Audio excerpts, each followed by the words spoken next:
What's up, guys? On this episode, we're going to be covering everything from inappropriate sibling behavior, lots of remote collar questions. We also have questions about middle name relevance on episode 23 of Dog Behavior Question Tuesday.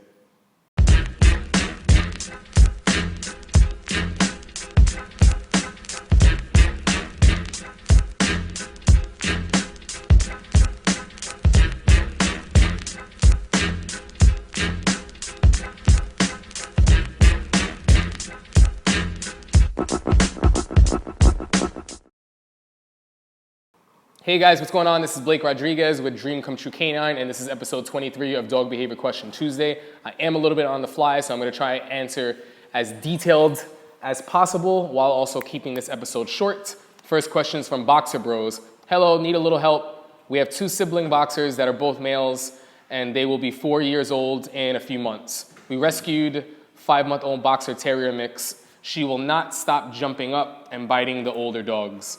She is rude with other dogs, and we are having trouble getting her to stop jumping and biting at them. I have been keeping them away from her, and when I have them all together, I have been keeping her on the leash, and when she is wanting to jump at them, I have been correcting her as soon as he thinks about jumping. Not sure about how to calm her down around them. Okay, this is a great question. A couple things that we have to look at are, does your dog know what to do before you get into correcting the dog, right?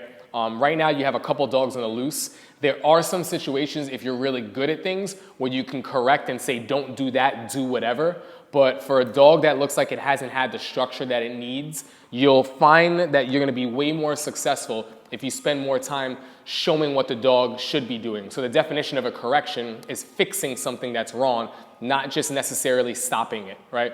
If stopping it is the only issue, then maybe you want to correct. If you want to be a little bit more clear, teach your dog what they should be doing. You should be working on a lot more impulse control. In fact, very similar to what we're doing here, you need to teach your dogs how to hold duration places. This guy is struggling the most. He's new. He's here for dog aggression issues, human aggression issues, and he's around other dogs.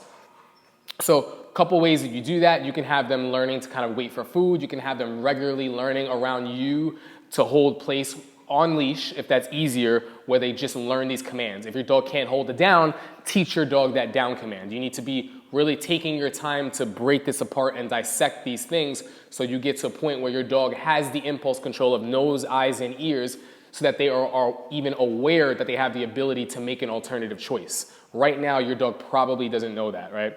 So it's really, really important that even before you introduce the dog to the other dogs, teach that dog how to hold a place away from distractions, then slowly build on that. Slowly building on that could be you having your dog hold a place while you're watching Netflix, right? It can start close to you, it can start further away. Teach them how to actually turn off, right? The next step is when you get up to go to the bathroom, having your dog hold a position when you're getting up to go to the fridge to go grab yourself something to drink. Your dog, it doesn't mean that your dog loves you to bits and pieces when it follows you everywhere. I've said this before, I love my wife to bits and pieces, but if I'm watching a show on TV and she gets up to go to the bathroom, I'm not following her to the bathroom, right? That doesn't show her or show anybody that I love her. It just shows that I'm a little bit weird, right? So teach your dog that they have the ability to leave you.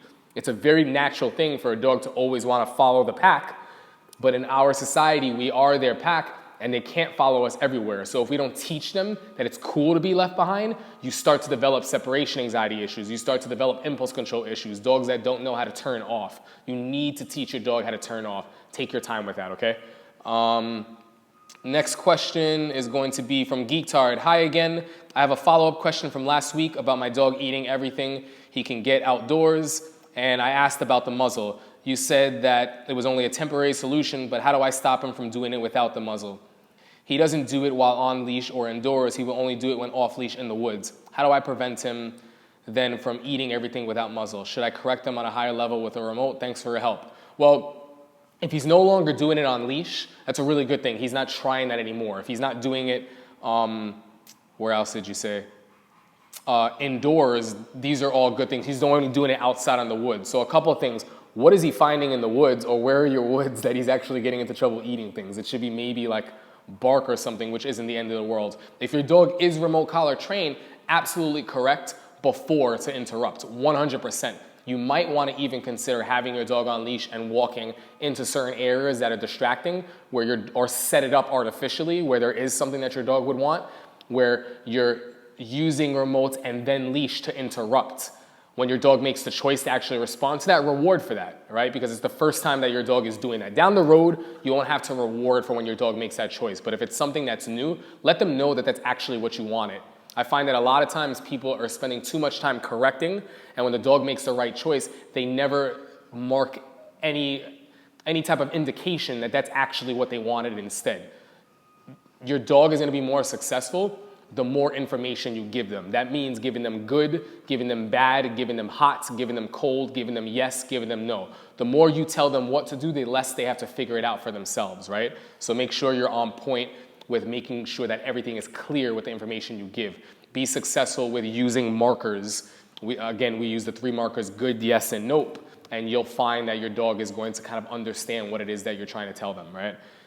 Something to add to that, I think a preventative correction versus like having a dog eat it and then correcting. Yeah, that's a good point. So what Andrew is saying is a preventative correction is going to be more successful for you, interrupting, right? Sometimes you can give a preventative correction before you even get to a certain point. So that certain point, for example, Andrew and I are walking to the bar for the charity event, right? A charity event that I donated a lot of money towards. I also know that he just broke up with his girlfriend because his girlfriend just cheated on him. I know that they are going to be at that event.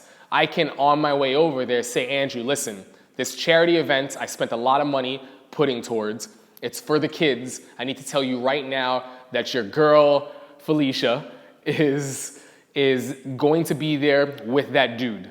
It is not about the fight. I don't want to see any of this BS. I cannot tolerate that. This is not what this is about. This is not the time and place. I'm telling you right now, I don't want to have to babysit you when you see her. Please be professional. I can give him that preventative direction, so that way when we're finally at the bar and we're chilling and I see him across the bar just grilling, just looking, all I have to do is look at him, and I probably don't have to say anything. I can raise an eyebrow, or I can just, really? Like, did we not just have this conversation? So sometimes you need to have that conversation with your dog prior to set them up so that they know what you expect.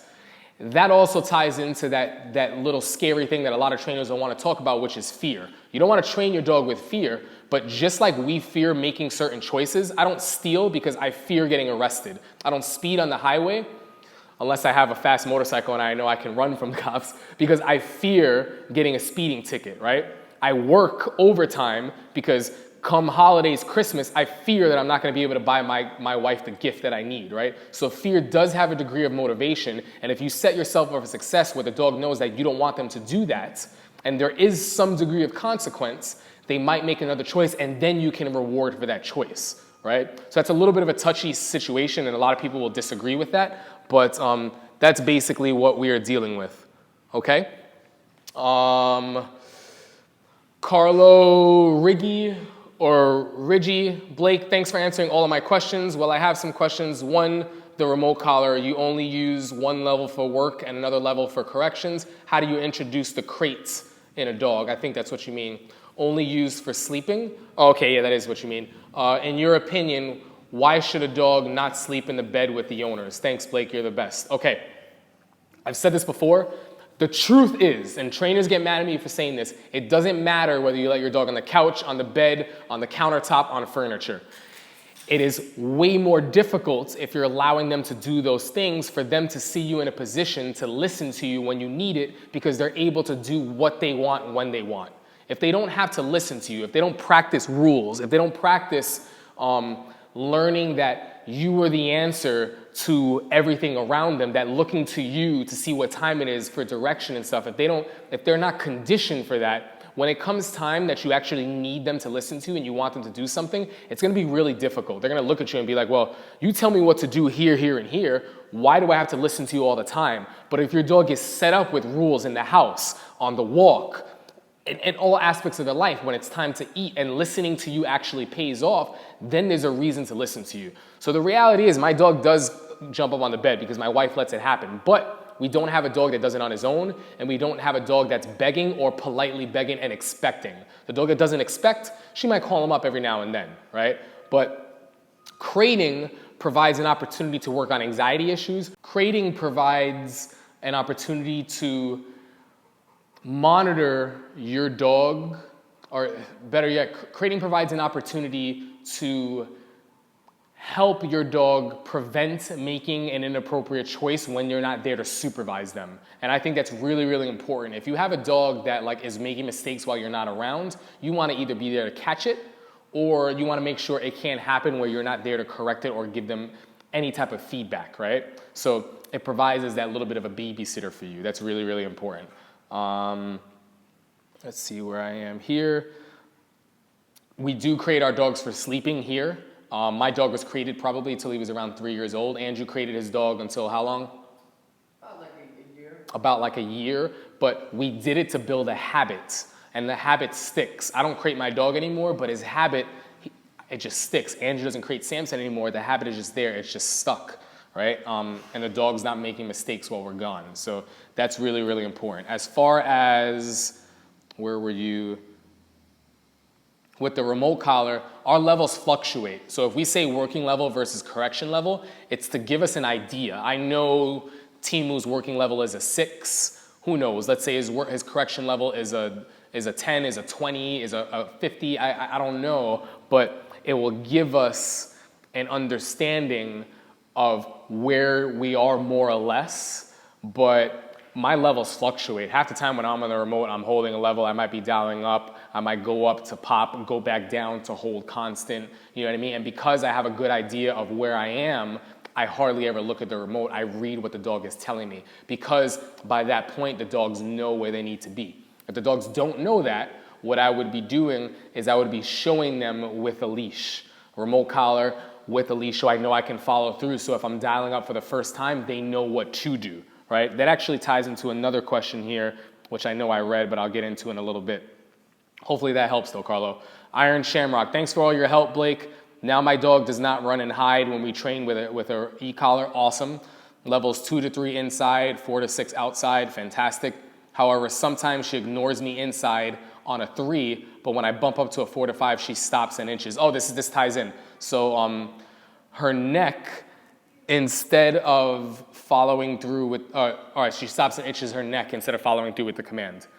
You're using a mini educator with abundantly thick hair. Okay, definitely not too high. If your dog is scratching and itching, they're doing that, and more often than not, what is happening is you have a dog, you have a dog that feels it, and you're probably, when they're scratching and itching, shutting the collar off, or you're keeping it on, and you don't have a means of a way to show the dog what they should do to shut that off. A leash can come in handy here. That leash could say, hey, come to place, or buttons on, you're not listening, I dial up a little bit, I help with a little bit of leash, and I show you what to do to shut that pressure off. Leash pressure, remote pressure at the same time. Good job, boom, reward. So they understand what to do when levels raise instead of trying something else. All they're trying to do is figure out what the game is, what the puzzle is. Okay, if I do this, is that stop? Oh, cool, it worked. Well, that's what I do if I feel, the voice is getting a little bit louder, and that's what you want to change, because the levels that you're working on are super low, super, super low. But that's appropriate for your dog, which is awesome. Last question is going to be hoops. You got 2 questions in. I know that, right? We just answered that. Sneaky, but we're going to answer that.